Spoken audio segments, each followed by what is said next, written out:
Good evening and welcome to The Proof Is Out There. Last year, the Office of the Director of National Intelligence issued a much-discussed report claiming that the U.S. military has documented 144 cases of UAPs, unidentified aerial phenomena. Since then, the UFO community has been searching for documentation of others. And maybe, just maybe, they found some.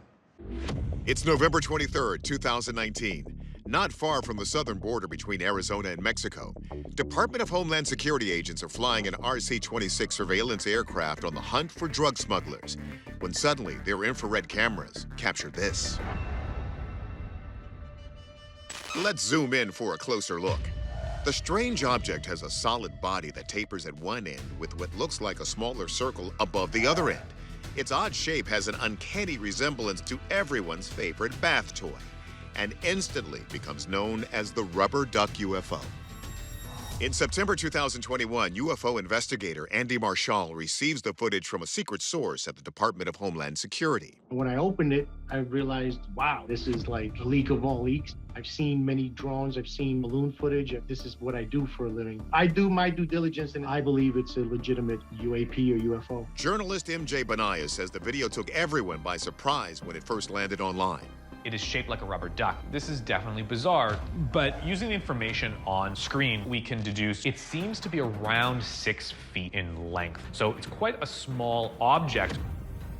The video shows the rubber duck flying for nearly an hour, and because the footage comes from an official federal agency, Benaya says the UFO community is taking this rubber duck very seriously. What's different about this video is the other videos that the United States government has released concerning unidentified aerial phenomena is its length. It's much easier to pull data out of an hour-long video to figure out what we're looking at versus a very short video, for example, in the Tic Tac UFO video. But while no one knows yet what the rubber duck is, what we do know is that this footage was not meant for the public to see. There's another thing that distinguishes this government UFO video from all the other headline-making incidents of the recent past. Those military encounters all took place over water and were observed by Navy planes or warships. This takes place over land, on the border no less. So does this signal a new wave of UFOs interacting with the government? We're going to turn this over to our experts to see if this rubber duck UFO is all it's quacked up to be. First, we asked Rich Hoffman of the Scientific Coalition for UAP Studies to examine the footage. But one of the things we're finding out about UFO study is that basically shape doesn't really seem to matter much. We've had objects that are discs, some are triangles, some are cigar shaped, cylindrical.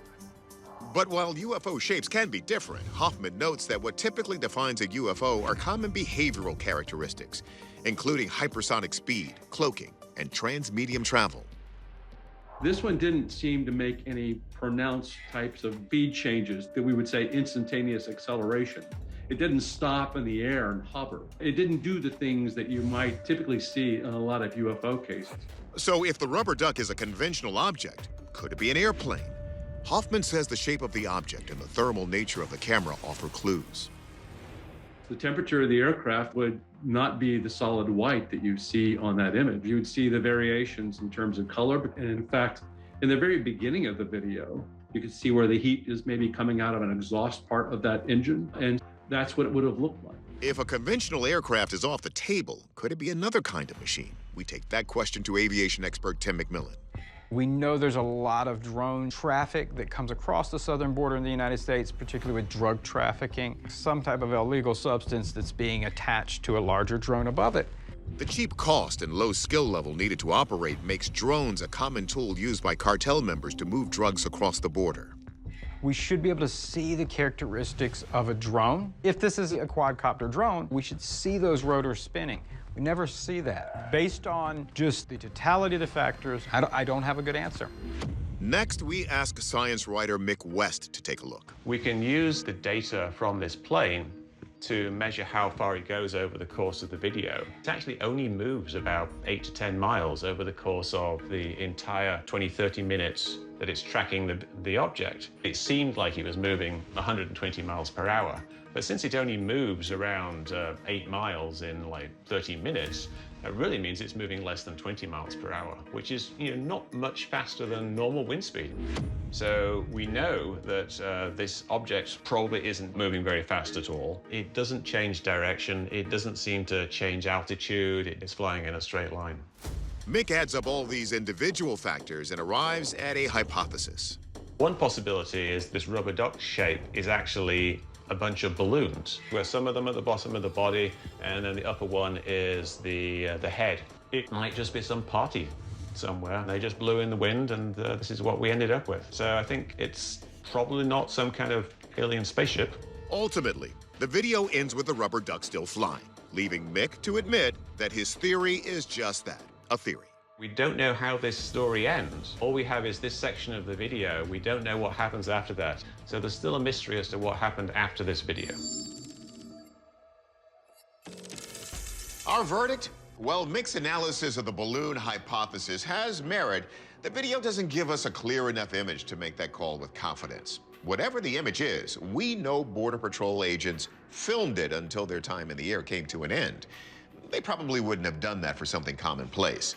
So we're going to call this a genuine UFO for now, until it's properly identified. Meanwhile, if any other citizen journalists out there come in contact with more official government footage of unidentified objects, please send it to us for analysis.